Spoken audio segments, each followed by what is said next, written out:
Hola, buenas tardes.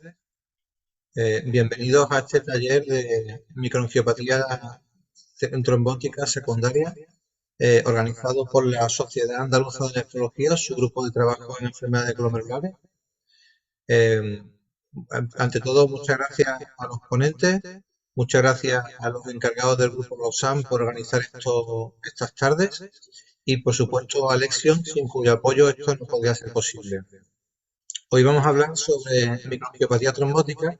Sabemos que esta enfermedad, el tiempo de actuación, el tiempo de tratamiento, tiene relación con la evolución y con el pronóstico. Con lo cual, la implantación de este tipo de sistemas en el hospital es una prioridad importante. Y cuando quiera, María Dolores. Buenas tardes, soy María Dolores Sánchez y os voy a comentar el por qué cuento la alerta implantada en el Hospital Clínico San Carlos, y es porque he estado allí en comisión de servicio durante 4 años y actualmente he vuelto por motivos personales a mi plaza en propiedad en el Hospital de Ciudad Real. Pero en realidad esta alerta la implanté cuando estaba en el Hospital Clínico San Carlos de Madrid. Entonces, bueno, os voy a decir el por qué y cómo lo hice junto a mucha colaboración de muchas personas, pero que es posible gracias a un equipo multidisciplinar, como os diré a continuación. Es verdad que para empezar, en la MAT o SUA hay una desregulación del complemento. Y es verdad que la activación del complemento todos conocemos que se lleva a cabo por 3 vías, tanto adquiridas como innatas, que las activan diferentes factores, tanto inmunológicos como no inmunológicos, pero que las tres acaban en una hidrólisis cuando se activan del C3. El C3b es inestable y necesita de la unión a la superficie del patógeno, el factor que active este complemento, para estabilizarse por un enlace covalente. Esto lleva a una activación del C5 y a producirse la formación del complejo de ataque de membrana o la lisis del patógeno en cuestión que activó el complemento. Pero la regulación del complemento es fundamental para que no haya un exceso de regulación del complemento como ocurre en la MAT. No voy a pasar a describir los distintos factores que controlan esta activación del complemento a diferentes puntos de los que hemos descrito antes que se produce la activación del complemento. En el caso de la MAT se produce una desregulación de la vía alternativa con una disminución de esa regulación que no hemos descrito o bien una activación del complemento, y eso lleva a un aumento del complejo de ataque de membrana. Fijaros, ese aumento del complejo de ataque de membrana llega a producir esa lisis o lesión endotelial en el caso de nuestro organismo, y esa lesión endotelial a la vez forma trombos intravasculares de plaquetas que llegan a producir trombopenia, que en muchas ocasiones no vemos en la MAT aunque se esté produciendo. De igual forma, esos trombos de plaquetas va a hacer que colisionen eritrocitos, y esa colisión de los eritrocitos hace que estos se rompan y se deformen, dando lugar a una anemia hemolítica microangiopática. El problema es que en muchas ocasiones no vemos los signos típicos que nos dicen que estamos ante una MAT con anemia hemolítica microangiopática y trombopenia, y por eso nos resulta difícil diagnosticarla. Esa formación, esa trombopenia, junto a la alteración mecánica de los eritrocitos, es lo que nos va a llevar a la oclusión de la luz vascular y a la difusión de los órganos, siendo el órgano principal el riñón, y por eso estamos aquí nefrólogos. Pero no hay que olvidar que muchas veces la MAT se presenta con síntomas del sistema nervioso central, un coma que no sabemos por qué es, incluso gastrointestinales como fallo hepático, como uno que vi yo en el Hospital Clínico San Carlos, o dos que viene al Hospital Clínico, que viene ingresado en cardiología con un infarto y en realidad luego era una MAT en el seno o a la vez de una hipertensión acelerada. También a veces pulmonares como hemorragia alveolar, de un caso que yo llevé al Glossen, u otras alteraciones menos comunes. Lo que está claro, que ya ha dicho el moderador, la microangiopatía trombótica es una entidad muy rara, de elevada morbimortalidad y con un pronóstico fatal, tanto vital como renal. Y lo importante es hacer un diagnóstico precoz, que a veces es difícil, y un tratamiento precoz del cual a veces no disponemos, para mejorar ese pronóstico vital y renal que hemos dicho. Actualmente, además, aunque no todas las más sea necesario ponerlo, por algunas secundarias, tenemos un anticuerpo, un tratamiento que ha sido maravilloso, que es un anticuerpo monoclonal humanizado que se une al factor C5 del complemento que veíamos, y esa inhibición hace que no se forme el complejo de ataque de membrana que me producía la lesión endotelial. Pero nunca debemos de olvidar que estos fármacos son muy caros y hay que usarlos de una manera adecuada, porque fijaros en esta diapositiva que me lo hizo el Servicio de Farmacia del Hospital Clínico, comparan tanto Ravulizumab como Eculizumab, ambos son de un coste mayor que cualquier producto oncológico incluso, y además el Ravulizumab, aunque más barato, depende del peso corporal del paciente, por lo tanto eso también influye en la diferencia entre uno y otro. Pero nunca tenemos que olvidar como médicos que hay que hacer un uso racional del medicamento para que todos los pacientes reciban los fármacos adecuados para sus necesidades clínicas, a unas dosis adecuadas a su situación particular y durante un periodo de tiempo adecuado y al mínimo coste posible en estos fármacos que encima son archicaros. Lo importante es que una MAT es difícil a veces de diagnosticar y hemos visto que lo importante es hacer un diagnóstico y un tratamiento precoz. Y eso en muchas ocasiones es difícil por el difícil diagnóstico o porque en los hospitales no nos dan acceso a este tratamiento de manera tan rápida. Fijaros, Marie Scully, que era una hematóloga, nos decía que cuando tengamos una sospecha de cualquier enfermedad, los clínicos, pero en concreto de la MAD, los clínicos tenemos que ser conscientes de que presumiblemente ese diagnóstico de sospecha además puede evolucionar y pueden ir cambiando frecuentemente los signos y síntomas. Por lo tanto, cuando lo sospechemos, tenemos que seguir muy estrechamente al paciente para ver si en un momento hay que poner el tratamiento que viene adecuado, ¿no? A veces solo tenemos sospecha de más, resumiendo, y muchas veces no disponemos de un tratamiento de manera inmediata dependiendo del hospital. Por eso en el clínico yo me planteé hacer una alerta MAT y más cosas, un comité que después os contaré. Lo malo es que cuando decimos vamos a hacer una alerta más es muy difícil. ¿Por qué? Pues que el espectro de las MAT es muy amplio, ¿no? Desde el déficit de cobalamina, infeccioso, oncológico, inducido por drogas, en el trasplante, en el embarazo, el SUA, etcétera. Y siempre descartando previamente una PDT. Por lo tanto, está claro que los servicios con los que teníamos que contar para hacer una alerta MAT eran muchos, que todos veis los que pueden ser, y además era necesario formar un equipo multidisciplinar para empezar a ver cómo hacíamos esa alerta MAT. Porque lo importante, como hemos dicho, es un diagnóstico y tratamiento precoz, y si no es en el servicio de nefrología o hematología, puede que no llegamos a ser tan rápidos en su diagnóstico. Claro, cuando nos planteamos también nos dimos cuenta que un laboratorio es el fundamental porque es donde se empieza a sospechar la MAT. Por lo tanto, si nos poníamos a hacer una alerta, teníamos también que meter al laboratorio como uno de los servicios más importantes. Entonces empezamos primero un poco poniéndonos en contacto con los diferentes servicios. Para eso yo hice unas jornadas que conocieron en el hospital para que y fuesen conociendo el trastorno, que muchos servicios no lo conocían, incluso UCI poco. Y di una sesión general en el 2020 para que fuesen conociendo un poco la necesidad de abordaje multidisciplinar de la MAT, a su vez la necesidad de hacer una alerta MAT que os contaré cómo es. Por lo tanto, cuando ya dimos esa sesión nos planteamos por dónde empezar. Yo dudaba si empezar por laboratorio o empezar por hematología y me dirigí a hematología al doctor Ataulfo González, que lleva la citometría y es un hematólogo que ve mucha PTT y hace todas las frotis del hospital, excepto los frotis de urgencias que se hacen en el laboratorio hematológico que ahora os contaré. Me dirigí al doctor Ataulfo González, que es maravilloso y un colaborador total, y él me dijo, vale, pues María Dolores, vamos a ver qué hacemos, y empezamos a revisar qué había en el resto de hospitales de España. Y lo único que encontramos fue algunos protocolos. Es verdad que a nivel de Canarias sí se estaba empezando a hacer algo, se comunicaban en la alerta por el WhatsApp, pero los demás hospitales que revisamos eran protocolos de manejo urgente de la microangiopatía trombótica o grupos de trabajo o comités, pero como tal no existe una alerta informática.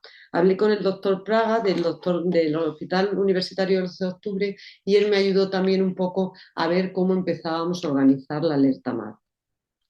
Después de hablar y de revisar los hospitales, el hematólogo, el doctor Ataulfo González, me llevó a hablar con María José Torrejón, bioquímica del Laboratorio de Metabolómica y Proteómica del Hospital Clínico. Ella le contamos lo que pretendíamos hacer y le hicimos también una sesión de qué era la MAT, porque tampoco tenían tanto conocimiento, y lo primero que ella nos puso en contacto y empezó a hacer con informática una alerta informática. En realidad el laboratorio es el que mayor conexión tenía con informática para hacer la alerta. Posteriormente, María José Torrejón, del Laboratorio de Bioquímica, me puso en contacto con la sección de hematología de análisis clínicos porque es donde se hace el frotis de manera urgente. Ataulfo González, hematólogo, hace los frotis que pedíamos de manera normal. Pues empezamos a hacer la alerta MAT en el laboratorio, gracias a ellas, y lo primero que hacíamos, fijaros que en el laboratorio de Hospital Clínico San Carlos, que es un hospital grande, pues está activo las 24 horas del día y los 7 días de la semana. Por lo tanto, el número de muestras que se llegan es de 2.500 a 3.000 muestras diarias. Por lo tanto, si hacíamos la alerta MAT, podrían salir muchas alertas que en realidad no eran MAT. Hacíamos reuniones, tanto el servicio de nefrología como hematología, como análisis clínicos, periódicamente para consensuar cuáles eran los criterios de alerta informática que nos hiciese sospechar una MAT.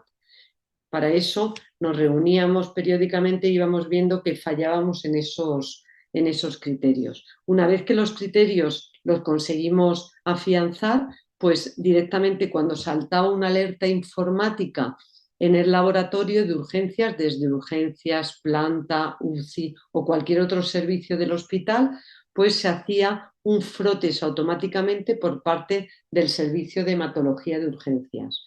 Posteriormente se ponían en contacto con nefrología o con hematología. En el caso de nefrología, pues era o directamente a mi teléfono o al Busca, y en el caso de hematología o al Busca o directamente al hematólogo Ataulfo González. Y posteriormente nosotros valorábamos si de verdad era una MAT o una sospecha de MAT y se hablaba con el médico responsable si no era de nefrología y hematología. Empezamos a hacer esos criterios de alerta y fijaros, la alerta de la PTT, que la estábamos haciendo a la vez, pues fue más fácil. Tuvo que bajar un poco el nivel de plaquetas para que no saltasen tantas alertas, pero al final con plaquetas menor de 30.000 y un LDH mayor de 680, que es el que aparece en sus guías, pues prácticamente salían PTTs de manera adecuada y no falsas PTTs. Una vez que saltaba la alerta, había una sospecha de PTT y entonces se llamaba hematología o al doctor Ataulfo González. Automáticamente hacían un frotis las de hemato y posteriormente se hacía una valoración y se determinaba el ADANS para ver si efectivamente era una PTT.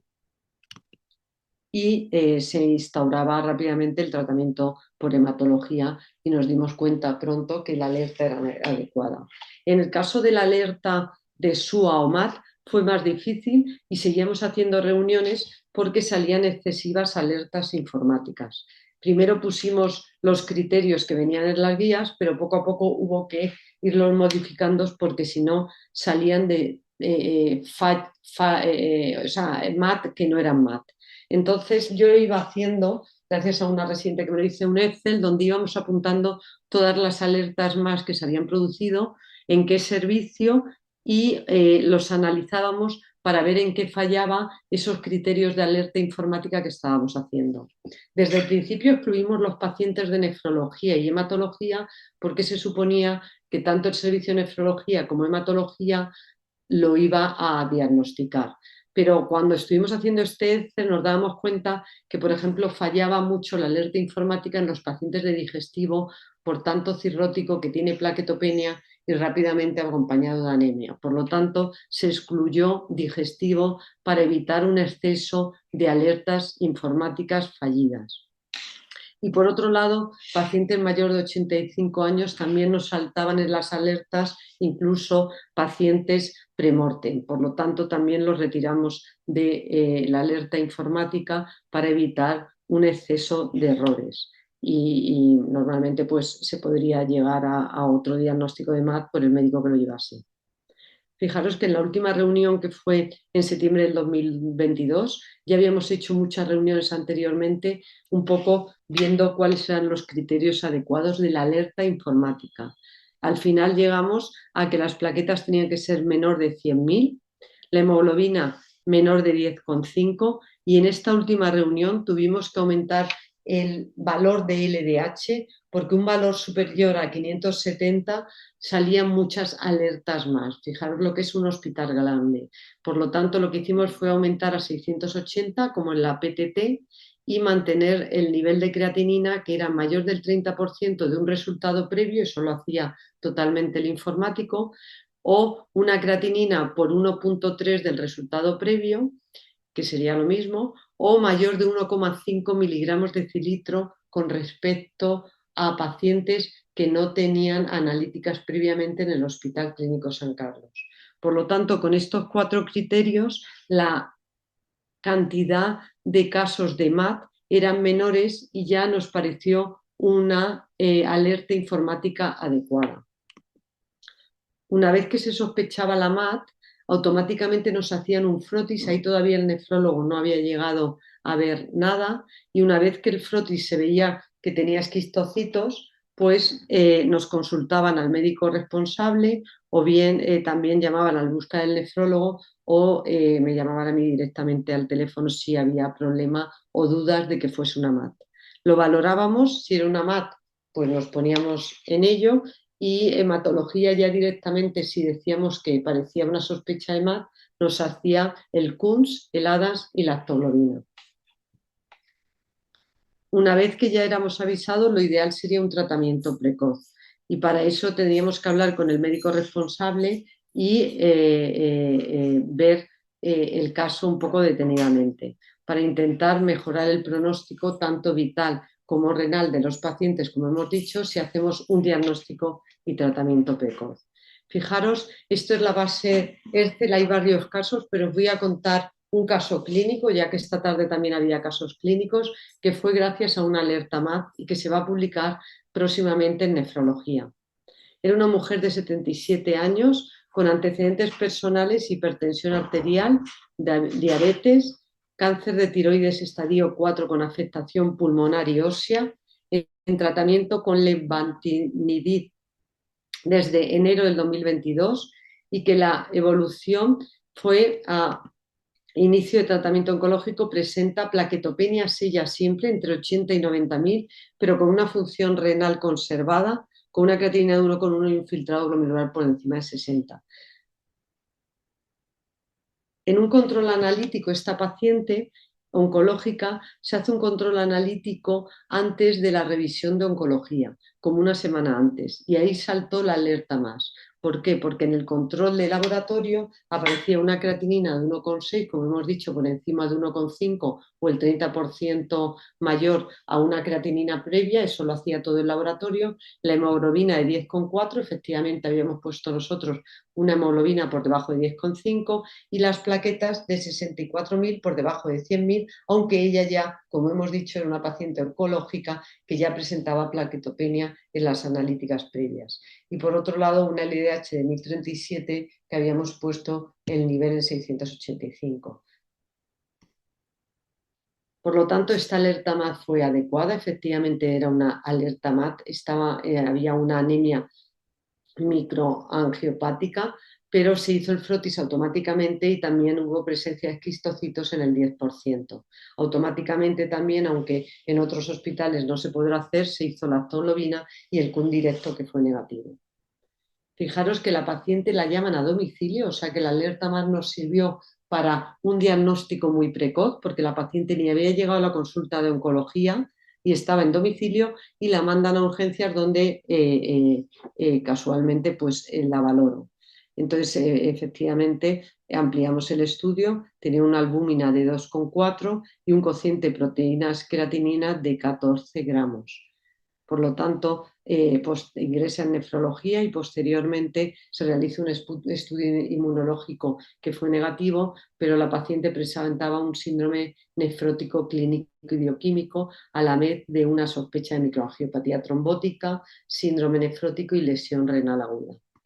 Se decide suspender el tratamiento con lenvatinib y en principio no ponemos tratamiento con eculizumab o ravulizumab, dado que en los pacientes oncológicos no vamos a ponernos a hablar de discutir de eso, pero primero se intenta retirar el fármaco. Como fue tan precozmente, pues yo creo que fue la solución, como así describimos en el caso este que se va a publicar, que esa precocidad hizo la evolución tan satisfactoria de la paciente.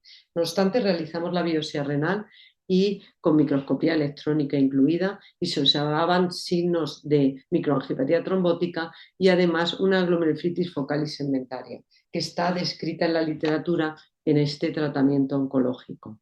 El último control de la paciente era una hemoglobina de 12,5 con plaquetas de 132.000, creatinina normal, proteínas totales normales y cocientes proteína creatinina de 1.492 miligramos gramos. En la de la semana pasada que pregunté ya tiene 0,5 gramos 24 horas. Fijaros que este diagnóstico precoz ha hecho un mejor pronóstico de la paciente porque ahora se está buscando una alternativa oncológica, porque en realidad este caso que os presento aquí es el mismo que el nuestro, una microangiopatía trombótica con podocitopatía, en el caso de nuestro era una focal y segmentaria y además un daño renal agudo como fue nuestro caso, pero en este caso publicado la evolución de la paciente fue peor y sobre todo se quedó con insuficiencia renal y síndrome nefrótico.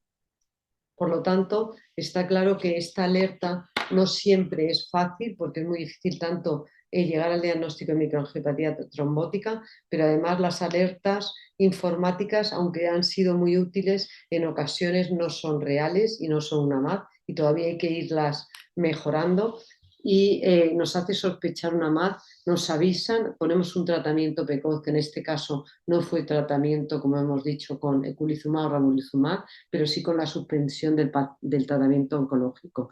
Por lo tanto, la alerta MAD no solo se podía quedar en una alerta, sino que también habría que plantear un comité MAD, que es lo que hemos hecho en el hospital clínico, para que tengamos un tratamiento precoz si tenemos que poner eculizumab o ravulizumab. Por lo tanto, planteamos un comité con dirección y dirección médica nos dijo que sí. En ese comité estaba dirección médica, que la pongo en gris porque ahora mismo simplemente ellos dicen que se encuentran en la sombra, pero que no van a ir a las reuniones del comité. Hematología con el doctor Ataúfo González, nefrología conmigo y Elena Riz, otra nefróloga que es la que se ha quedado ahora cuando yo me he venido a Ciudad Real.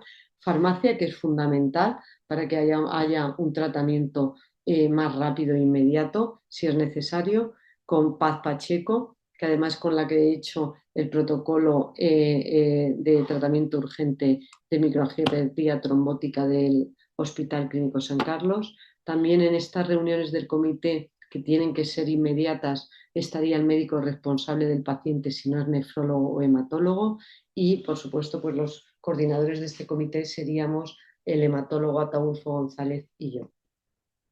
Lo que pasa es que todavía queda pendiente porque yo sigo metiendo, en este caso Elena Ruiz, en el Excel las distintas alertas que van saliendo para intentar mejorar esos criterios de alerta informática y que no salgan muchas MAD que no sean MAD. Una vez que eso dirección está informando a los diferentes servicios de la existencia de la alerta y de la existencia de un comité que va a valorar tanto el tratamiento con eculizumab o ravulizumab y también la necesidad de un estudio genético.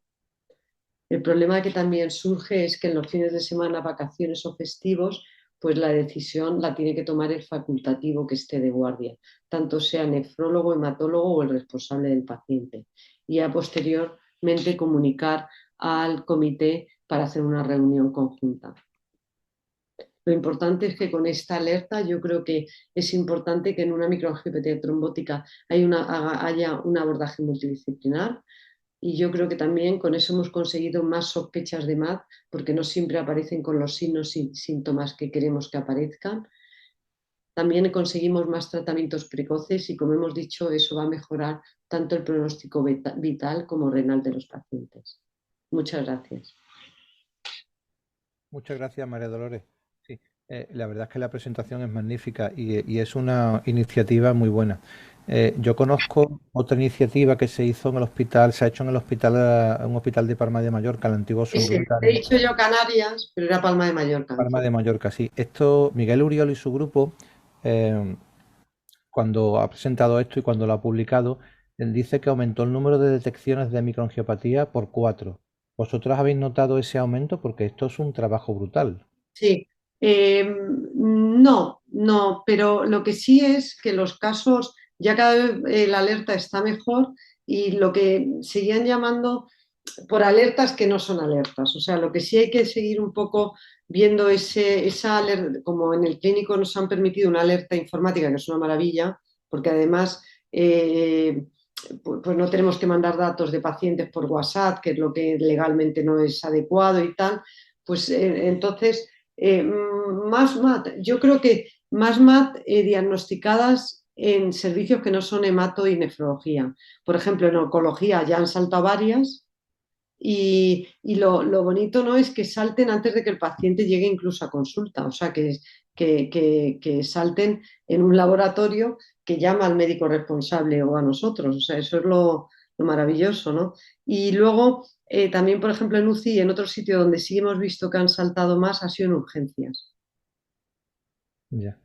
Muy bien. Y hay una cosa que yo siempre, a nosotros cuando nos salta una microangiopatía, una sospecha, una cosa que siempre nos retrasa mucho es el tema del descartar PTT.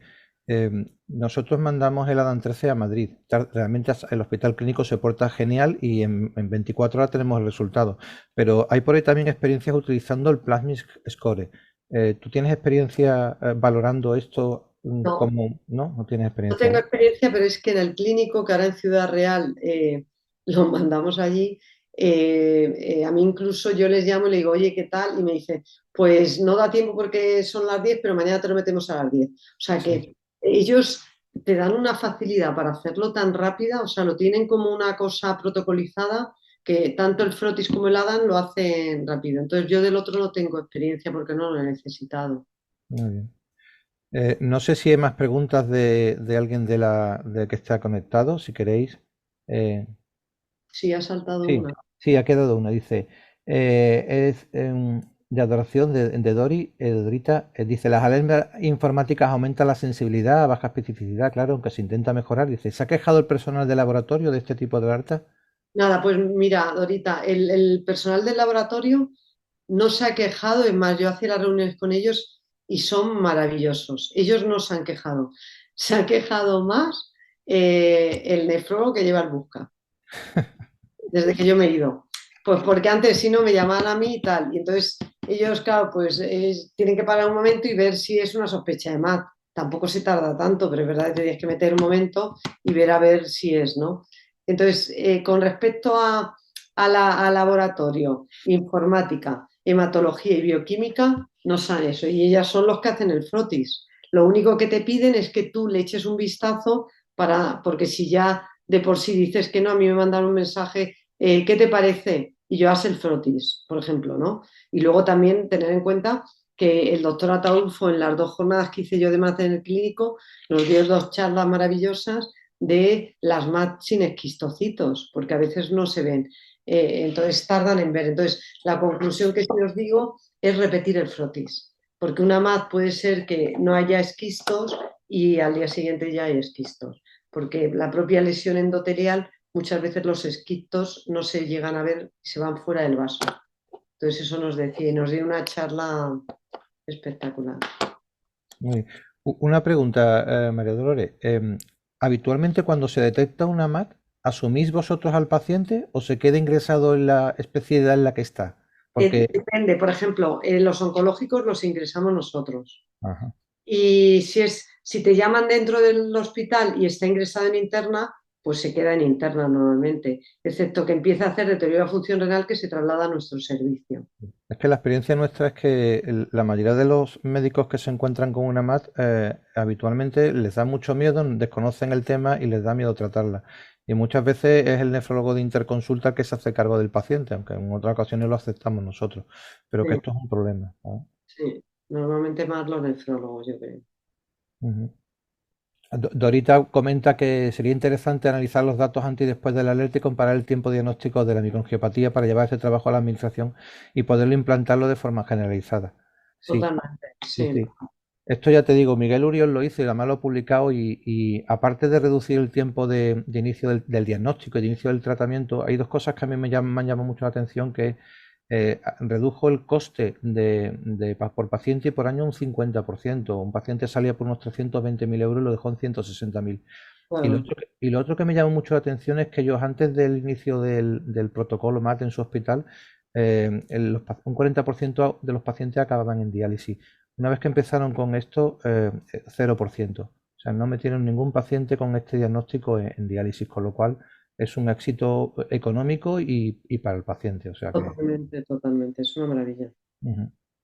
Así que a ver si nos animamos todos y nos peleamos con laboratorio y con el resto del hospital para implantar este tipo de sistemas. Mm. ¿Hay alguna pregunta más? ¿Más?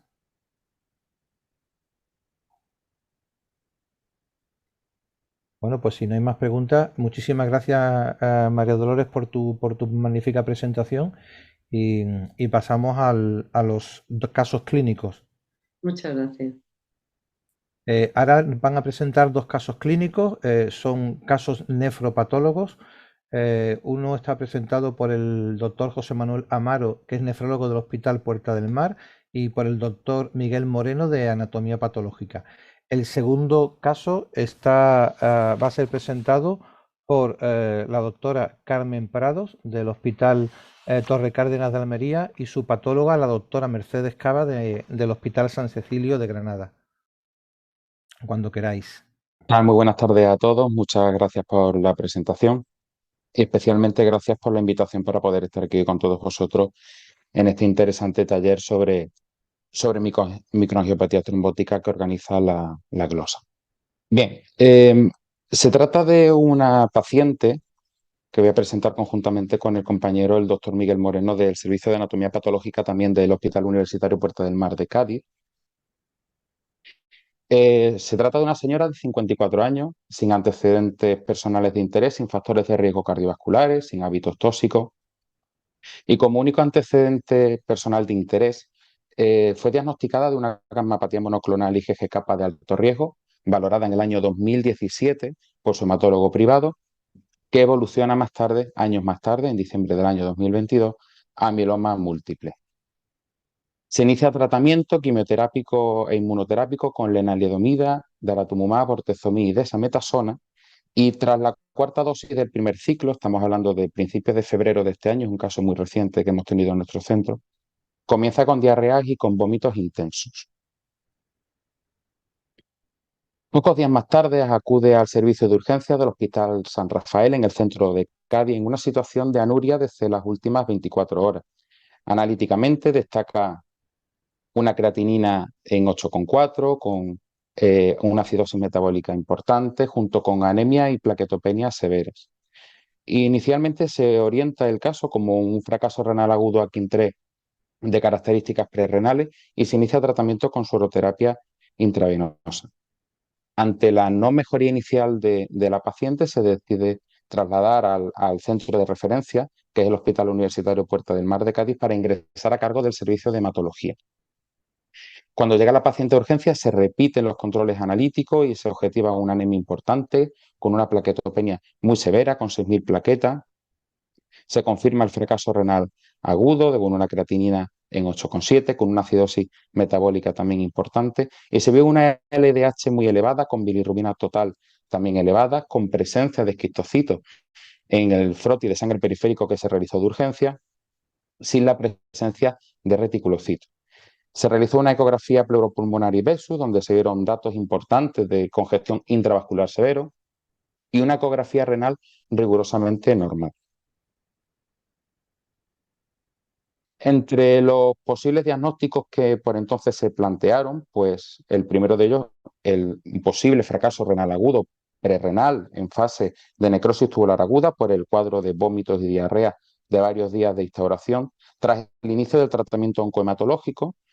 También otro de los diagnósticos factibles, el de una disfunción renal de mieloma múltiple secundaria, nefropatía por cilindros variables o lesión tubular por inmunoglobulina en cadenas ligeras.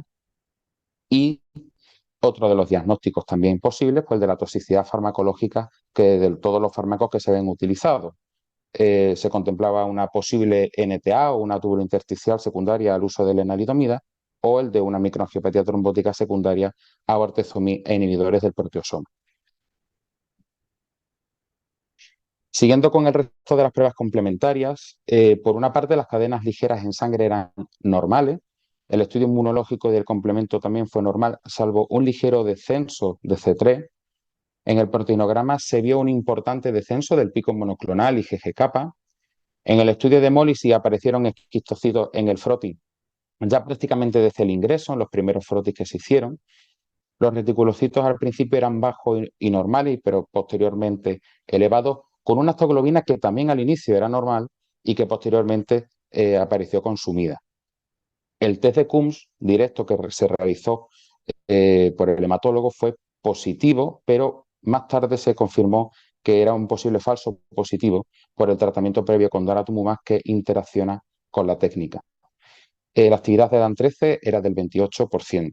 Se realizó también un expirado de médula ósea en el que había un 1% de células plasmáticas y una biopsia con celularidad normal de todas las series. El estudio microbiológico en médula ósea fue negativo para parvovirus, citomegalovirus y Film-Array también negativo. El estudio microbiológico en heces fue negativo, así como también la toxina SIGA y el Film-Array y el antigenuria de Legionella y de neumococo. Y entonces cuando nos planteamos la posibilidad de realizar la biopsia renal. Y aquí es donde doy paso a mi compañero, al doctor Miguel Moreno. Bueno, pues buenos días, yo soy Miguel Moreno, soy residente de tercer año de anatomía patológica del Hospital Puerta del Mar de Cádiz. Voy a hacer la parte de diagnóstico de anatomía patológico de la microangiopatía trombótica a raíz de este caso. A ver si esto pasa. Ahora, vale. En nuestro caso recibimos dos cilindros en nuestro hospital, uno de ellos de 1,5 centímetros y otro de 1,8 centímetros. Uno se procesó para la inclusión en parafina para la detección de técnicas de hematoxilina y técnicas renales, que son el PAS, el triptómico, la plata y el relevo Congo. Y el otro se congeló para el procesado de técnicas de inmunofluorescencia. El C3, C4D, C1Q, kappa, lambda, IgG, IgA e IgM. Con respecto a la inmunofluorescencia, en el cilindro se vieron 14 glomérulos, de los cuales ninguno fue positivo para ninguna de las técnicas. Ni IgA, ni IgM, ni IgG, ninguna de ellas fue positiva. Y en el que se procesó para la parafina, para el estudio de histopatológico, vimos que tenían 27 glomérulos, que es este cilindro que se estudió. Para empezar, de los 27 glomérulos, 3 de ellos presentaban esclerosis global, que aquí a la derecha podemos ver uno totalmente esclerosado. Y además en el intersticio había un leve infiltrado inflamatorio crónico, que son los linfocitos que se ven por aquí, por esta zona de aquí, asociados a fibrosis y atrofia tubular. Pero esto solo suponía un 5% de la corteza, del área cortical. Además, el resto de los glomérulos presentaban algunos necrosis, otros aumentos de la matriz y celularidad mesangial y otros hematíes fragmentados. Aquí en esta imagen que vemos aquí vemos dos glomérulos en los que vemos que están sus luces completamente llenas de hematíes enteros y fragmentados. Aquí en estos tubos también se ven hematíes y aquí este glomérulo un poquito más pequeño también completamente lleno de hematíes.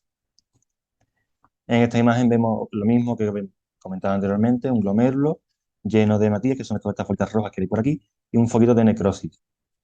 Y aquí también vemos más hematíes y más hematíes fragmentados. Son estos de aquí.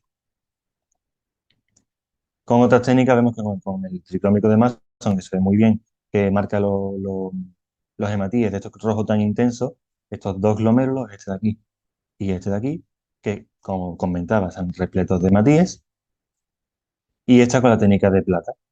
Este es un corte un poco gordo, pero bueno, se ve muy bien aquí en este glomérulo que está lleno de matices, que son las bolitas rojas. Y en este que está aquí, que creo que se tapa un poco con las cámaras, pero bueno, se ve aquí un fragmentito. Este es un glomérulo que vemos que tiene ligero aumento de la matriz mesangial y un aumento de las células mesangiales, de la celularidad mesangial. Y en esta que es la técnica de PAS, vemos aquí un glomérulo esclerosado de nuevo. Estos túbulos de aquí que tienen pérdida del ribete PAS positivo apical. Y en esta última imagen, que también es el PAS, vemos una gran arteria que tiene una ligera arteriosclerosis. Además, ninguno presentaba depósitos congófilos. En resumen, para englobar todos los hallazgos histopatológicos, 27 glomérulos, 3 con esclerosis global, el resto con necrosis, aumento de la matriz mesangial y hematíes fragmentado, leve infiltrado inflamatorio intersticial crónico, con fibrosis atrofia tubular, pero de un 5%, túbulos con pérdida del privete PAS positivo apical, arterias con arteriosclerosis y no se observan depósitos congófilos. Con esto el diagnóstico que se da es el de biopsia renal, microangiopatía trombótica. La microangiopatía trombótica, este es un pequeño esquema de lo que sería la microangiopatía, lo que veríamos nosotros al microscopio óptico, que son las luces llenas de hematíes. Aquí vemos algunos fragmentados, explicaría que se ven fragmentados, y cómo la membrana, con la inflamación que tiene, da ese aspecto como de dobles contornos, membrana engrosada como de dobles contornos. Aquí vemos dos imágenes histológicas sacadas del libro de lo que sería una microangiopatía trombótica más común, con los hematíes aquí fragmentados formando microtrombos, y aquí en esta zona de la membrana basal glomerular engrosada. Y aquí, si nos fijamos bien, también se ve los dobles contornos, porque se ve una zona por aquí teñida, una zona blanquita en medio y otra zona por aquí abajo teñida, así como los microtrombos que comentaba anteriormente, y los hematíes fragmentados. Y esta última imagen es una imagen de microscopía electrónica, también sacada de un libro, en la que vemos aquí a la izquierda una luz vascular y zonas de fibrina, ya es un trombo organizado en el que se ven las capas de fibrina, y sin embargo en esta de la derecha, que también es microscopía electrónica, vemos dos luces que están completamente colapsadas por fragmentos de hematíes. Esto sería un hematíe, esto sería otro, y esta sería otra luz con otros múltiples fragmentos de hematíes. Muchas gracias, le doy paso al doctor Amar. Bueno, una vez que el compañero Miguel nos ha presentado los resultados de la biopsia renal de este caso, pues el diagnóstico más plausible de todos los que habíamos planteado al principio de la presentación parece el de una microangiopatía trombótica de origen farmacológico secundaria al bortezomib. En cuanto a la evolución de la paciente, estuvo ingresada unas 5 semanas en nuestro centro y ya desde el inicio se retiró el bortezomib, el daratumumab y la lenalidomida. Recibió al inicio del ingreso bolus de metilprednisolona de 250 miligramos al día durante 3 días consecutivos sin respuesta y llegó a necesitar de varias sesiones de hemodiálisis y ultrafiltración a lo largo del ingreso. Ante la persistencia de esquistocitos y necesidades de transfusiones de plaquetas y hematíes, los hematólogos decidieron pautar 5 sesiones de plasmaféresis. En cuanto que mejoraron y se estabilizaron algo los parámetros hematológicos, especialmente las plaquetas, pues se realizó la biopsia renal con un margen de seguridad de riesgo hemorrágico mejor a principios de marzo de este año, con el resultado que ha arrojado, que ya ha explicado el compañero Miguel, de microangiopatía trombótica. Es en este momento en el que se inicia tratamiento con eculizumab recibiendo 3 dosis semanales de 900 miligramos, previa vacunación, por supuesto, y profilaxis antibiótica con cefurosina. La paciente fue progresivamente mejorando la función renal, al alta se fue con una creatinina en torno a 3, actualmente se encuentra con una creatinina de 1,2 y no ha vuelto a necesitar sesiones de hemodiálisis desde poco después de los primeros días de marzo. Continuó con eculizumab, 1.200 miligramos, de forma bisemanal, hasta obtener el resultado genético del complemento, en el que se vio que la paciente era portadora de polimorfismo de riesgo en heterocigosis en el gen CFH y que muy probablemente pues, se tratará de un caso secundario. Muy brevemente, a modo de discusión, ya se ha dicho aquí al principio de las presentaciones, el síndrome hemolítico urémico es una tríada una entidad clínica que se caracteriza por la clásica tríada de anemia hemolítica no inmune, con el test de Kuhn negativo, con trombocitopenia por consumo y por fracaso renal agudo. Etiológicamente los dividimos en dos grandes grupos. Por una parte tenemos el síndrome hemolítico urémico típico, que constituye el 90% de los casos, eminentemente infantil y suele ir precedido de cuadros de diarrea causadas por la bacteria productora de toxina Shiga. El otro 10% de los casos constituirían lo que englobamos dentro del síndrome hemolítico urémico atípico y se debe a alteraciones genéticas o adquiridas en la vía alternativa del complemento, secundario, por ejemplo, al uso de fármacos como el bortezomib. A su vez, el síndrome hemolítico urémico atípico podemos dividirlo en dos grandes grupos. El atípico primario, debido a alteraciones genéticas o adquiridas en la vía alternativa del complemento, aunque lo más frecuente es que sea genético, y el tratamiento de primera línea sería el eculizumab. En el caso del síndrome hemolítico urémico atípico secundario, pues suele ser secundario a fármacos, a tumores, a enfermedades autoinmunes, y en este caso pues se debe al dañar bien directamente o a través de la desregulación de la vía alternativa del complemento la célula endotelial. Y el tratamiento consiste en tratar la causa, eliminar el fármaco que lo provoca e incluso valorar si no hay una respuesta adecuada o si aparecen formas agresivas con afectación neurológica, cardíaca y cutánea, utilizar eculizumab durante un periodo corto de tiempo. Con respecto a, o en relación al caso que hemos presentado, parece ser que la reacción inmunológica aguda y la toxicidad farmacológica pudieran ser las dos hipótesis más reconocidas para explicar el desarrollo de la microangiopatía trombótica secundaria a los fármacos. Se ha descrito que algunos casos de más secundaria a inhibidores del proteasoma, especialmente el bortezomib, llegando incluso a desenmascarar un síndrome hemolítico urémico atípico hereditario. El bortezomib lo que hace es inhibir la producción del VEGF, lo que podría relacionarse con esa alteración de la angiogénesis que conduciría a ese daño endotelial tan característico de la microangiopatía trombótica. Y el tratamiento no está claro a día de hoy, es causa de controversia, pero sí que hay descrito algunos casos con una respuesta favorable al uso de plasmaféresis junto con eculizumab precoz y limitado en el tiempo, como este caso que les presento aquí, publicado por el doctor Sterner en Hematology Report de la Universidad de Wisconsin en Estados Unidos. Hay otros casos también publicados de el uso de inhibidores del proteasoma, como es el carfilzomib, que también han provocado situaciones de microangiopatías trombóticas, como este caso que aquí les presento, entre cuyos firmantes se encuentra el doctor Manuel Praga, y hay otros varios casos también publicados en la literatura. La gran mayoría de estos casos suelen resolverse mediante la retirada del fármaco que lo ha provocado. Y sí decir que es interesante cómo la nueva propuesta de clasificación de las MAS, de las CADIGO, las incluye a todas las MAS secundarias con una actividad de ADAM13 de más del 10%, dentro del SUA. Y es por ello que los casos secundarios que no mejoren a pesar de la retirada de la noxa que lo provoca, sería factible realizar un tratamiento con eculizumab, como ya he mencionado anteriormente, precoz y limitado en el tiempo. Muchas gracias. Hola, buenas tardes. Bueno, nosotros vamos a presentar un caso clínico sobre una MAS secundaria y bueno, lo vamos a presentar a la doctora Mercedes Cava, patóloga del Complejo Hospitalario de Granada, y yo que soy Maricarmen Mercado del Hospital Universitario de Almería, Torre Cárdenas.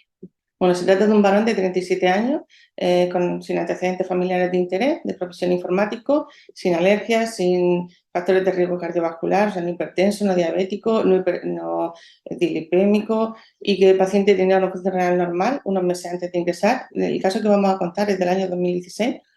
Y bueno, realmente quería decir que el mérito no es mío, sino de una compañera de mi servicio, de Beatriz García Maldonado, que fue la que en ese momento pues estaba de guardia y la que ahora, como veréis, fue la que detectó, la que hizo el diagnóstico. Pero bueno, el paciente lo llevo en la consulta desde hace años y lo conozco bien. Entonces, bueno, el paciente partía de una función renal normal y bueno, como antecedente importante es que estaba diagnosticado de esclerosis múltiple. Por esta enfermedad, el paciente estaba en tratamiento con interferón beta-1A, y por eso recibía pues eso, este fármaco con 3 dosis subcutáneas a la semana desde hacía 13 años. La esclerosis múltiple en este paciente debutó en el año 2001, que tuvo el primer brote, En todas las manifestaciones de la esclerosis múltiple en este paciente fueron, el debut fue con una neuritis óptica, o sea, con pérdida de visión, primero del ojo derecho, en 2002 pierde la visión por el ojo izquierdo, todo eso es luego reversible, y en febrero del 2003, cuando ya pues los neurólogos, que por cierto lo siguen en la consulta externa de neurología del Hospital Virgen de la Macarena de Sevilla, pues deciden iniciar el tratamiento con interferón, con el Revif 44. En 2007-2011 el paciente hace dos nuevas recaídas, también con neuritis óptica. Y bueno, el debut de la enfermedad pues es en junio del 2016, cuando en ese momento el paciente tenía 37 años. Este chico acude a urgencia por un cuadro de cefalea y amaurosis fugaz, o sea, una pérdida de visión. Y bueno, pues el médico de urgencia, pues las constantes vitales detecta que tiene una hipertensión de calibre de 260 a 130, el resto de la exploración física es normal. Y en la analítica, pues ya se veía en ese momento, las primeras horas de estar en urgencia, que ya tenía una anemia, o sea, tenía una hemoglobina de 10 con unas plaquetas de 24.000. Una creatinina de 2,3, cuando 2 meses antes la función renal era perfecta y el resto pues nada llamativo. Entonces, bueno, un comentario aquí es que, bueno, en primer lugar, pues empezaron llamando al oftalmólogo. El oftalmólogo pues hace su fondo de ojo y dice que no tiene una hipertensión maligna. Después llaman al neurólogo y siguen pasando horas. Entonces el neurólogo le pide un TAC, que no hay lesiones agudas, y lo diagnostica de un brote de neuritis óptica bilateral, como había tenido otros en el pasado, y le pauta bolos de 1 gramo de metilprednisolona. Y siguen pasando horas y el paciente en observación. Hasta que, bueno, sucedió que hizo una segunda crisis hipertensiva, de nuevo 150-120, orinas colúricas, estando el paciente ya en el hospital, y entonces pues ya por fin avisan al nefrólogo. O sea que un poco en plan constructivo un comentario, ¿no? O sea que el paciente se tira casi 24 horas ahí, bueno, cuando ya cantaba un poco que había una anemia, plaquetopenia, insuficiencia renal, ¿no? Entonces, pues, bueno, yo creo que hay que estar muy, muy pendiente. Entonces, pues eso, el resumen, anemia, plaquetopenia, insuficiencia renal y una crisis hipertensiva, pues sospecha de un SUA y entonces se solicita un frotis de sangre periférica. El paciente pues, tiene una LDH de 3.839, el frotis de sangre periférica confirma la presencia de quistocitos, un 5%, y hemoglobina pues, en el suelo, 7,9. Un test de Kuhn directo negativo y en la orina pues, una cociente de albumina creatinina de 200 miligramos con un sedimento de 20 a 30 MPa. En las pruebas de imagen, una ecografía de los riñones de aspecto normal, este es el TAC y la resonancia. En el TAC no se vieron lesiones agudas y en la resonancia craneal sí se vieron 2 lesiones de aparición que no presentaba en controles previos. Entonces, hasta aquí, el diagnóstico sindrómico pues sería una resonancia aguda aquí en 3, con anemia hemolítica microangiopática y trombopenia. Pues nos encontramos ante una más. Entonces, si hacemos el diagnóstico, fuimos haciendo el diagnóstico diferencial de las diferentes causas. Y bueno, pues como vemos, el ADAN13 fue superior al 5%, tenía un 13%, los anticuerpos anti-ADAN13 negativos, la toxina SIGA negativa, antígeno en orina, neumococo legionela negativo, todos los cultivos, homocisteína, vitamina B12, ácido metilmalónico también negativo, un C3 bajo, inmunoglobulinas normales, estudio inmunológico negativo, en el sentido de ANA, anti-MBG, y factor reumatoide negativo, anticoagulante lúpico, coagulación en perfil hepático normal, y luego, como más específico, el factor I y el factor H del complemento normales. Y el Plasmic Score, pues, tenía un valor de 4, o sea, poca probabilidad de tener una PTT. Entonces, pues, de esto pensamos que se trataba de una más secundaria al tratamiento con interferón beta. Entonces, el tratamiento que hicimos pues, fue suspender el interferón, el paciente se transfundió 2 concentrados de hematite, 2 pools de plaquetas y se empezó el tratamiento con plasmaferesis. En total se llegó a hacer 7 sesiones de plasmaferesis. En la analítica, en los días que van desde el día 1 de julio al 5, o sea, en esos primeros 5 días, pues el paciente, la hemoglobina se quedó sobre 10, verdad que no bajó más, y las plaquetas llegaron a remontar hasta 73.000, pero no más. Pero la función renal siguió muy deteriorada, una creatinina de 3,4 y una cifra de LDH de casi 600, y seguía teniendo quistocitos. Entonces, bueno, se solicitó eculizumab y se autorizó. Entonces, bueno, pues sabemos que en las más secundarias, que bien por su gravedad o porque no responden a la supresión del fármaco y al inicio de plasmaferesis, pues está indicado el uso de eculizumab, que de todos los fármacos bloqueadores del complemento de los que disponemos hoy día, pues bueno, en ese momento teníamos eculizumab y después ya sabemos que ha salido el ravulizumab. En ese momento solamente contábamos con eculizumab. Entonces, bueno, se administraron las vacunas correspondientes, se hizo profilaxis antibiótica, la paciente se trató con su antihipertensivo, se puso eculizumab según un protocolo, con la dosis de 900 miligramos 3 semanas y luego 1200 cada 14 días, y también se le administró eritropoyetina, o sea, carbopoyetina. A la semana, bueno, ya llevaba el paciente en concreto 2 dosis de eculizumab y ya pudimos hacerle la biopsia renal. Y ahora doy paso a la doctora Mercedes Cava, que nos va a explicar la biopsia renal. Bueno, pues buenas tardes, muchas gracias, Mari Carmen, gracias a todos por haberme invitado a participar en este foro, siempre se aprende muchísimo. Y bueno, yo en primer lugar quisiera remarcar que no siempre trabajamos en los mejores escenarios, ¿no? Desde el punto de vista de suficiencia de la muestra. Obviamente el caso anterior de los compañeros del doctor Amal y el doctor Moreno, la biopsia era buenísima, muy reveladora, con lesiones muy agudas, pero bueno, en este caso a mí me ha gustado decir y proponer la importancia del valor de lo pequeño, ¿no? Todos sabemos lo que se sufre muchas veces para conseguir una biopsia renal, a veces hay que estabilizar a los enfermos y cuidamos el material como si fuera oro, ¿no? Entonces, efectivamente, la biopsia renal en este enfermo fue limitada, solo se obtuvieron 2 cilindros renales, uno de medio centímetro y otro de 0 centímetros, de 0,3. Y en total, pues bueno, en el estudio mediante microscopía óptica se consiguieron 5 aglomérulos, es verdad que ninguno de ellos estaba esclerosado, y para el estudio mediante inmunofluorescencia pues contábamos con 4, uno de ellos esclerosado. Entonces, como bien ha explicado el doctor Moreno, siempre que se puede intentamos hacer estudio para todo, ¿no? El descartar si hay depósitos de inmunocomplejo o cualquier tipo de depósito mediante inmunofluorescencia directa. Luego un estudio para valoración de lesiones más detalladas en estudio de microscopía óptica y siempre que se pueda ultraestructura, ¿no? Entonces, efectivamente, en estas circunstancias, en una microangiopatía trombótica, no esperamos ver nunca depósitos de inmunocomplejos, no es lo normal. En el tejido congelado nosotros siempre hacemos una hematocilina de control para ver si la selección de la muestra para congelación es óptima y contiene glomérulos, y uno cuando tiene el material limitado pues busca todo lo que pueda dar luz a lesiones en el contexto de esta patología.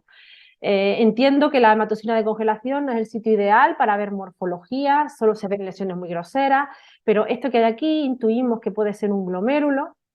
Y bueno, lo único que llama la atención, es verdad que esto se ve muchas veces con el retroscopio, cuando te encuentras lesiones vuelves hacia atrás en la hematocilina a ver si puede haber algo que te dé la luz.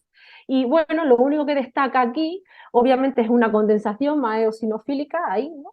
que luego veremos que probablemente corresponde al polo vascular.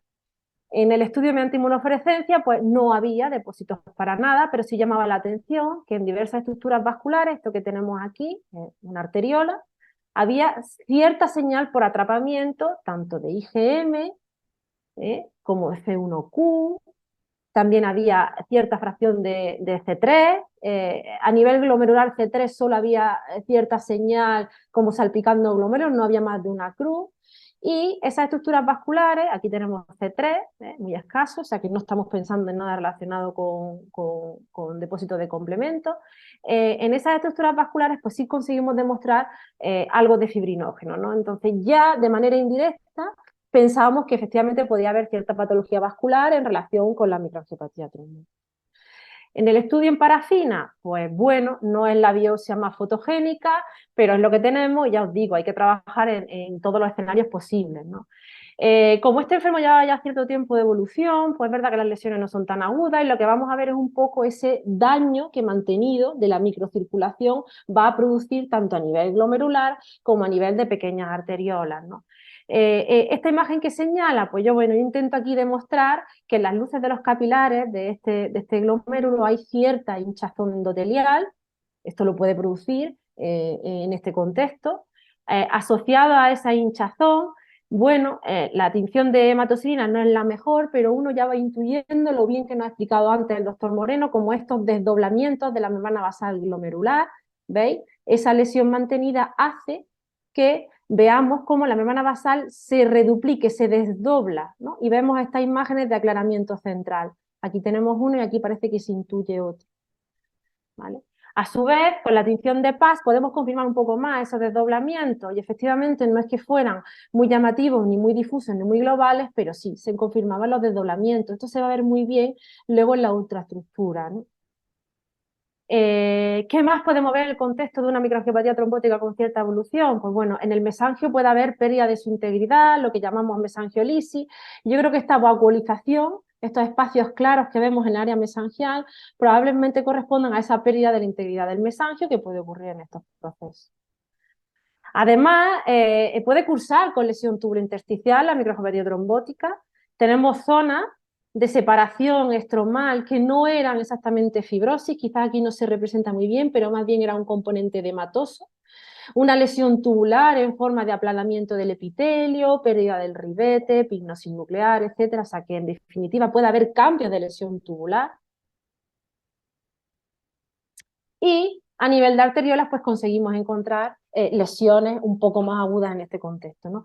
En esta imagen de la derecha se presenta una arteriola que no llega a haber una oclusión completa de la luz. Probablemente esto puede representar necrosis fibrinoide, que aunque no lo parezca, puede existir una microangiopatía trombótica sin componente inflamatorio asociado. Y aquí tenemos esa hinchazón endotelial, ¿vale?, que puede ocurrir en la MAT, aquí a mayor aumento. Fijaros, el endotelio se encuentra hinchado, puede haber despegamiento y esa imagen de necrosis fibrinoide. A otro nivel sí que veíamos oclusión ya completa, esta está más evolucionada, ocluida completamente la luz alveolar, ¿vale?, con esas áreas de probable necrosis fibrinoide y esa hinchazón endotelial. A mayor aumento hemos visto muy bien que puede haber esa patología de los hematíes, pues en esta pared arteriolar vemos este punteado fragmentado rojizo que no es más que atrapamiento de hematíes que se encuentran fragmentados. Otro dato relacionado con la MAT. Entonces, con todos estos datos, aunque la muestra tenía mucha limitación y junto a este edema intimal de esta arteriola de mayor tamaño, nosotros podemos decir que los cambios glomerulares, vasculares que estamos observando probablemente estén en una microangiopatía trombótica en evolución. ¿Vale? A nivel estructural, ¿qué nos vamos a encontrar? Esta imagen de la izquierda sería una membrana basal de un capilar glomerular normal. Vemos muy bien cómo este revestimiento que vemos aquí en la parte izquierda que os señalo es el endotelio fenestrado. Y fijaros el grosor de una membrana basal normal de un glomérulo. Aquí tenemos parte del cuerpo del podocito con los pedicelos. Pues en una lesión de microangiopatía trombótica nos vamos a encontrar efectivamente que hay engrosamiento de la membrana basal glomerular. Con estas flechas vemos la diferencia de tamaño del espesor.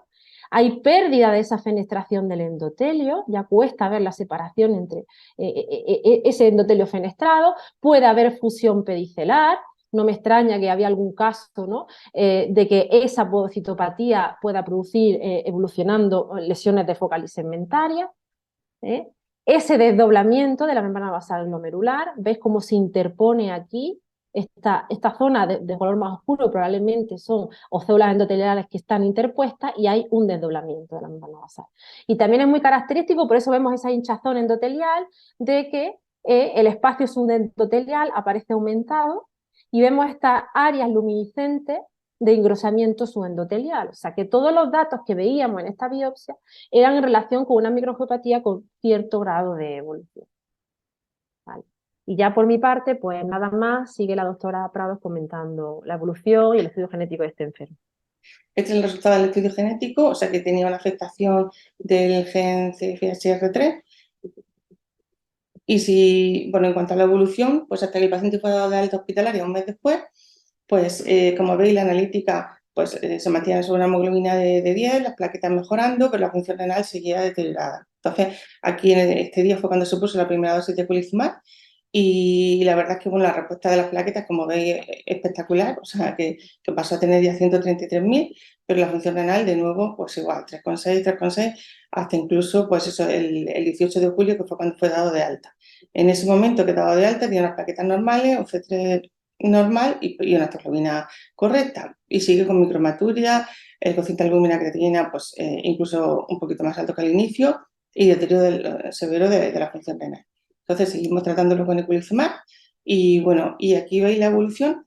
Esto es desde el día 28 de julio hasta el 12 de junio del 2020, pero que aunque he puesto puntos suspensivos hasta el 2023, porque realmente desde el 2020 hasta la actualidad se mantiene igual de bien. Es decir, la función renal pues no sé si el puntero se ve, pero bueno, la función renal mejora muy lentamente y bueno, cuando vaya por una crítica de 1,4, que esto sucede en octubre del 2017, cuando se decide suspender el eculizumab, el paciente estaba muy estable y yo creo que en ese momento se pensó que no iba a recuperar más función renal. Pero sorprendentemente en el 2018 ya tiene una cantidad de 1,2 y en el 2020, desde el año 2020 hasta la actualidad, tiene una función renal perfecta, plaquetas normales, hemoglobina de 12, incluso sin factor estimulador de la eritropoiesis, proteína de 0,2 y no tiene microhematuria.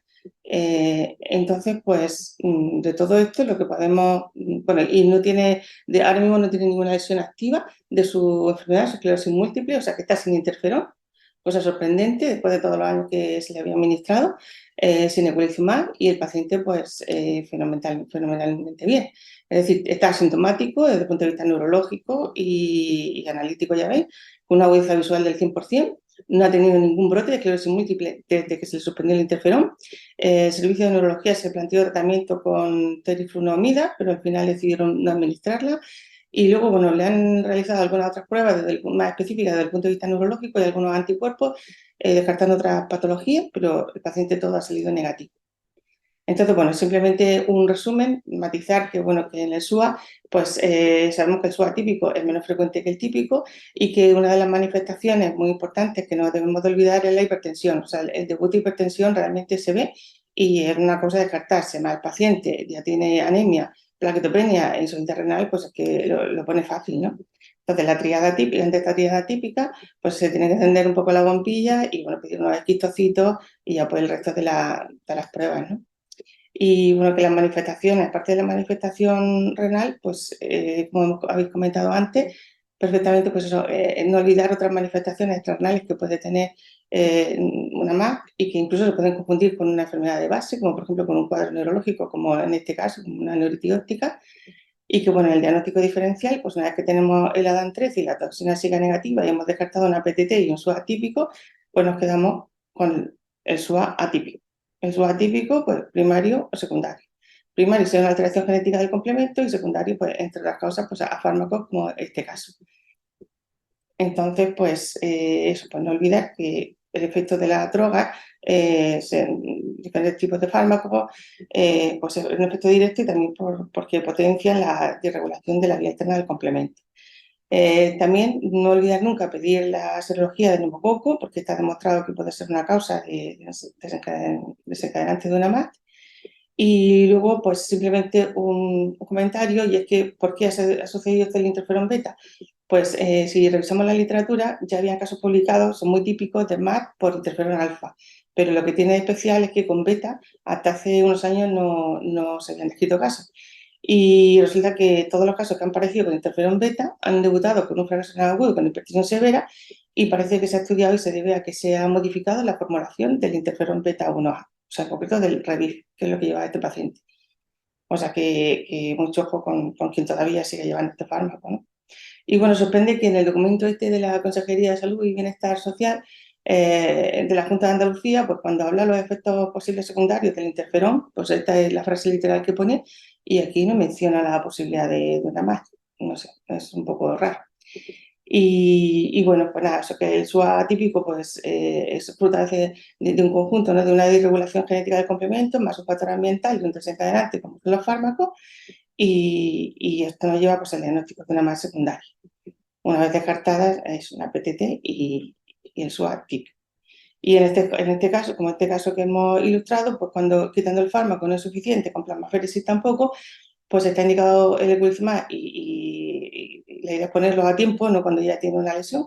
Y bueno, una reflexión que ayer hacíamos Mercedes y yo, pues es que sorprendentemente, aunque 4 años después, el paciente ha recuperado 100% de la función renal, o sea que probablemente, porque no se hace nunca en rebiopsia, pero que si hiciésemos una biopsia del riñón en este paciente o lo hubiésemos hecho en el 2020, yo creo que todas esas lesiones que ha explicado tan magníficamente bien Mercedes han sido reversibles, o sea que yo creo que ahora el paciente se ha quedado totalmente curado. Y nada, y eso, que como tratamiento, pues la plasmaféresis por los mecanismos de acción que ya tenemos. Y luego, pues en las guías AFA, las últimas que se han publicado recientemente, pues volver a indicar dentro de los fármacos, todos son los que te ponen, pero que luego en letra pequeña te menciona también el interferón, pues como el interferón está descrito que produce MAC y que está indicado hacer la plasmaféresis. por su mecanismo, y luego el eculizumab pues, por su mecanismo de bloqueo del C5, que es la base fisiopatogénica. Que ahora, afortunadamente, bueno, contamos con eculizumab y con ravulizumab, y en su momento, como solo disponíamos de eculizumab, pues eso fue el tratamiento que se puso. Yo creo que hoy día una más secundaria, pues también se podría poner ravulizumab. Y ya está, por conclusión, pues nada, que en los cuadros de MAT, secundarios de fármacos que no responden, pues eso, valorar la posibilidad, si está indicado eculizumab, se debe solicitar en todos los casos estudio genético, porque en algunos casos el paciente además tiene alguna alteración genética que se asocia con esta enfermedad y que afortunadamente el bloqueo del C5 con el eculizumab ha cambiado la historia de esta enfermedad.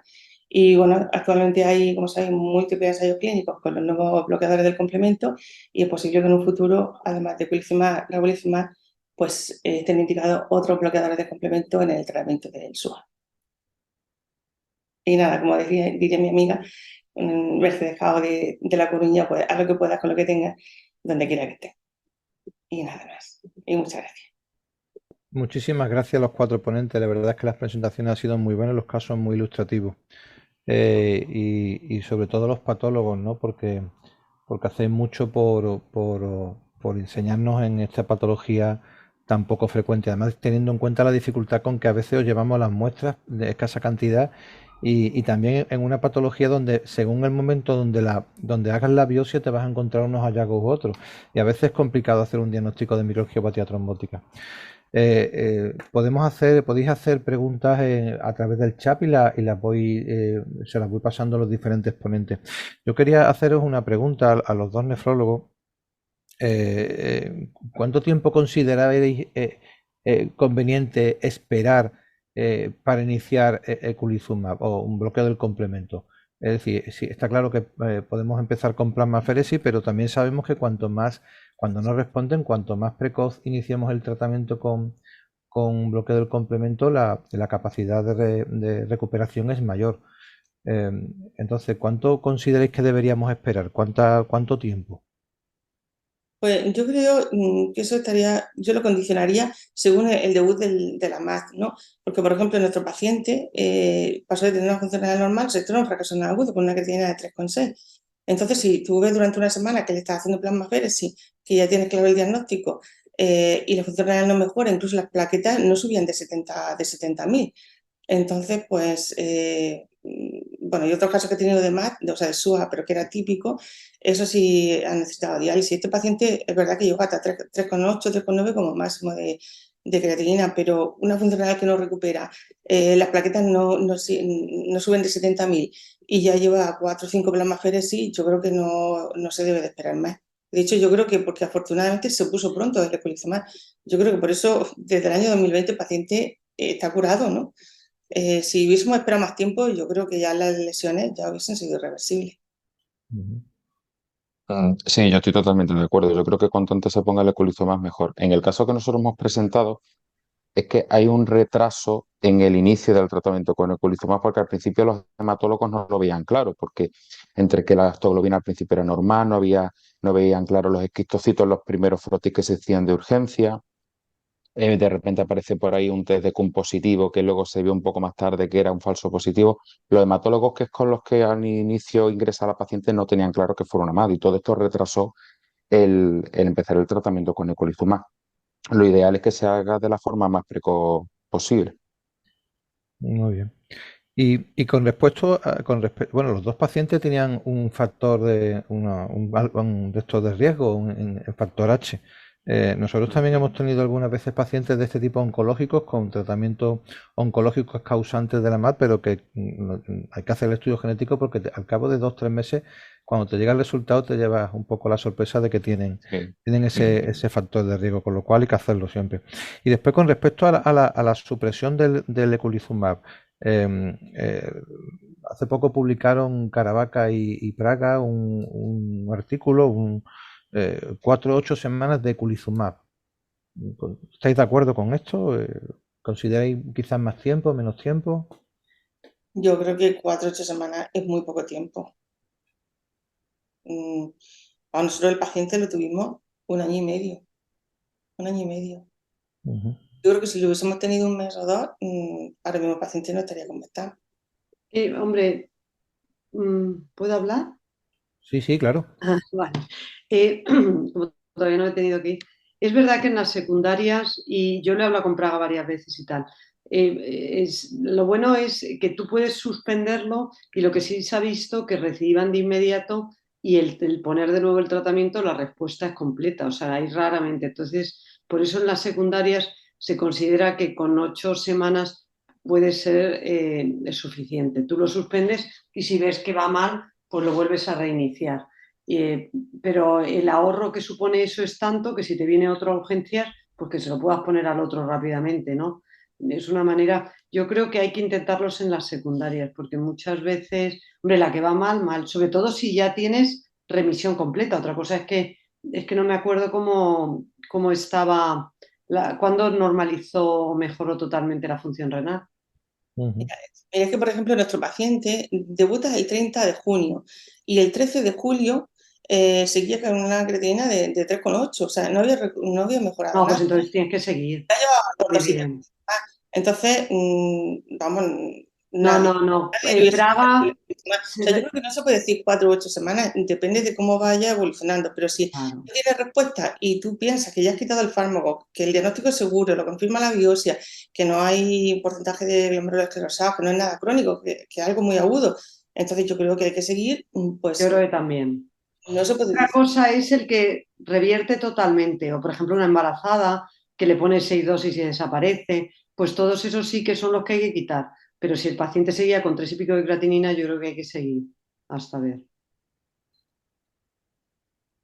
Muy La bien. verdad que nosotros, yo creo que si tú lo argumentas bien, nadie te puede decir de dirección médica ni quien pueda estar mirando un poco el gasto. Un chico joven que tiene un debut y que tú tienes un tratamiento para la enfermedad que tiene y que esperas que recupere, nadie tiene el valor de interrumpirlo hasta que ya, aquí cuando ya estábamos en octubre del 2017, fui la creatinina ya como muy estable, 1,4 y dice, bueno, parece que ahí se ha quedado. Entonces fue ahí cuando se suspendió. ¿Y el estudio genético cómo era? Pues es que el estudio genético, lo tengo aquí, aquí pone que tiene una Nada. del CFHR3, así que eso está relacionado, esa alteración con el SUA. Bueno, no es de las más. Habrá que hacer un seguimiento. El resto de los genes estudiados, bueno, que estudiaron 100.000 aquí, del complemento fueron no hubo alteración, o sea que solamente tenía esta pequeña alteración. El resto fue negativo. Comenta ahorita en el chat que se podría plantear el depósito del complejo de ataque de membrana en la biopsia, en una rebiopsia, si el caso ya no va bien o para descontinuar el tratamiento si biológicamente la MAD se ha controlado. No sé si tenéis los patólogos experiencia con este... Ay, perdón, es en analítica de sangre, no lo sabía. Yo pensé que era en el depósito en la biopsia renal. No sé si tenéis experiencia con lo que dice ahorita, el depósito del complejo en el endotelio o la medición de los niveles del complejo de ataque de membrana. Yo no tengo experiencia, pero en el último caso que tuvimos, que fue, bueno, que pusimos Ravulizumab, yo pedí a Miguel Blasco.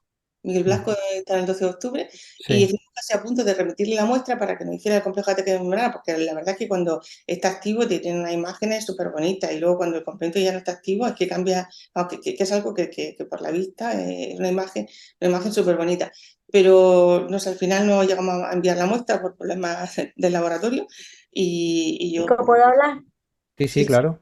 Mira, la expusimos este año pasado, es que no sé si fue este año o el anterior en Agrosan, en dos casos que expusimos, de clínico de Granada, del PTS, y aquí de Poniente nosotros, sí lo mandamos a Miki Blasco, a Barcelona, y él hace el depósito, bueno, y muchos centros de España, ¿no? Él hace el depósito del CAM en el endotelio, y excepto para las hipertensiones malignas, que no saben por qué todavía no les sale del todo fiable, sí que hay una correlación bastante buena entre el depósito del CAM y la actividad, ¿no? de la trombótica. Entonces, de cara a la secundaria, nosotros el año pasado llevamos el casito pero bueno, en este caso no era fiable porque era una hipertensión maligna el secundarismo, ¿no? Y nos seguía dando positivo el depósito del CAN en el endotelio, en la analítica de sangre, y sin embargo rebiopsiamos al paciente y el paciente tenía todo crónico, no tenía ninguna lesión aguda, también tenía descenso del complemento en sangre, ya lo dejó de tener, bueno. El caso es que yo sí que le veo valor sobre todo a la monitorización del CAN en el endotelio, que es una simple analítica de sangre que se envía, bueno, nos enviamos a ellos porque son los que lo hacen a nivel de investigación. para ver si esa microangiopatía trombótica sigue consumiendo complemento o no.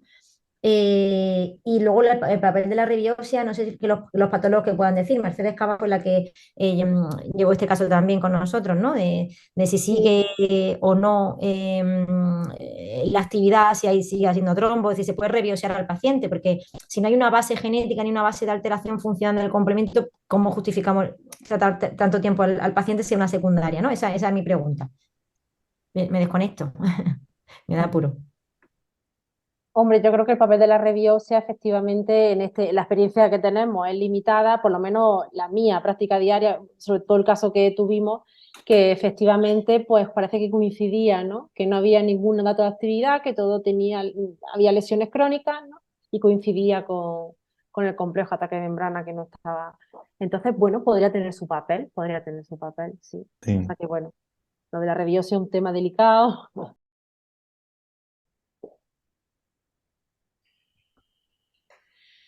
Muy bien, no sé si hay más preguntas en el chat, si alguien quiere comentar algo o si queréis hacer algún comentario final, los ponentes de los casos clínicos. Pues si puedes comentar, Kiko, las Sí, bases sí. de datos. Venga, Sí, esa. quería, eso me ha pedido Dorita que os recuerde a todos los que participáis en estos reuniones que hay bases de datos abiertas, la de glomerulitis segmentaria y focal genética, la de nefritis lúpica y bueno, lo de la microangiopatía trombótica. Y también recordaros que la próxima reunión de la webinar de Glosen será el 23 de enero, se tratará sobre el papel del interferón en el lupus, ¿de acuerdo? Para que estéis atentos a esa fecha. ¿Vale? No os olvidéis de las bases de datos que son importantes porque gracias a eso podemos conocer mejor qué es lo que estamos haciendo y podemos sacar datos válidos para el tratamiento de nuestros pacientes. ¿De acuerdo? Y si no hay ninguna pregunta más, si no hay ningún comentario más, yo de hecho, volveros a reiterar mi agradecimiento por las presentaciones que habéis hecho. Las imágenes histológicas me parecen impresionantes y con lo poco que os damos hacéis diagnósticos muy bonitos y muy buenos.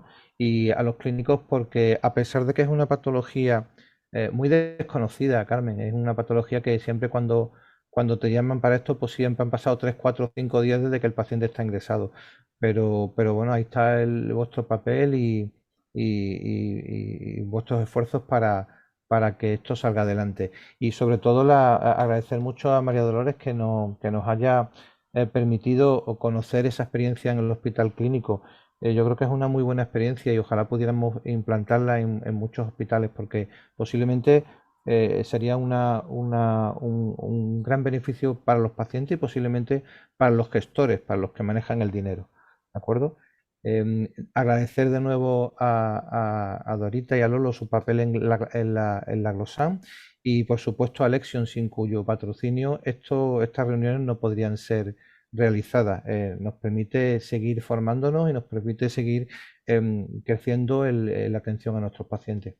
Muchísimas gracias a todos y si no hay más preguntas, que veo que no hay, pues ni comentarios, pues podemos dar por acabada la sesión.